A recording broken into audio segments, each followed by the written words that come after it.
Hello, माझं नाव क्षिप्रा.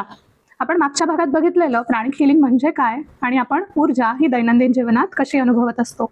आजच्या भागामध्ये आपण बघणार आहोत ही ऊर्जा आपल्याला कुठून कुठून मिळत असते किंवा आपण कुठून कुठून ही ऊर्जा ॲब्झॉर्ब करत असतो किंवा घेत असतो. सर्वप्रथम ही ऊर्जा आपण घेत असतो ती म्हणजे हवेमधून. त्याला आपण एअर प्राणा किंवा एअर व्हायटॅलिटी ग्लोब्युल्स असं सुद्धा म्हणतो. बरेचदा बघा आपण एखाद्या बंद खोलीत किंवा बंद ऑफिसमध्ये एसी ऑफिसमध्ये बसलेलो असू तर एका पॉईंट नंतर आपल्याला असं वाटायला लागतं नाही आता मला बाहेर जायचंय, मला हवेमध्ये मोकळ्या हवेमध्ये जायचंय. हे कशामुळे होतं तर आपण जेव्हा मोकळ्या हवेत जातो तेव्हा आपल्याला तिथून एअर प्राणा मिळतो आणि मग आपल्याला प्रसन्न वाटायला परत एक रिचार्ज किंवा रिफ्रेश झाल्यासारखं वाटायला मदत मिळते.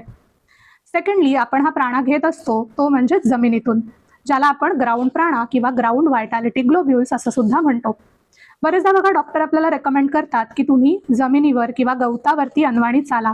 ह्याने काय होतं तर जमिनीतला जो प्राणा असतो तो आपल्या शरीराला मिळायला मदत होते. थर्ड सोर्स आपला एनर्जीचा असतो तो म्हणजे सूर्य. सूर्याकडनं मिळणाऱ्या ऊर्जेला आपण सोलार प्राणा असं म्हणतो. बरेचदा बघा आता जसं पावसाळी वातावरण झालेलं आहे, पावसाळा सुरू आहे आणि जर सतत पाऊस पडत असेल तर एका पॉईंट नंतर आपण बरेच जणांना बोलताना ऐकतो की आज ना मला खूप डल वाटतंय किंवा मला ना खूप ग्लूमी वाटतंय. हे कशामुळे तर ऊर्जेतला आपल्या आजूबाजूच्या सराउंडिंगमध्ये असलेला सोलार प्राणा हा थोडासा लिमिटेड झालाय किंवा कमी झालाय आणि त्याच्यामुळे आपल्याला त्याच्या अभावामुळे डल किंवा ग्लूमी वाटायला लागतं. घेतलाय का असा अनुभव प्रत्येकाने?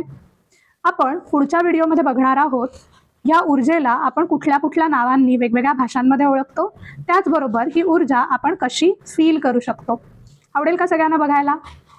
तर पुढच्या व्हिडिओसाठी नक्की आपल्या पेजला सबस्क्राईब करा. धन्यवाद.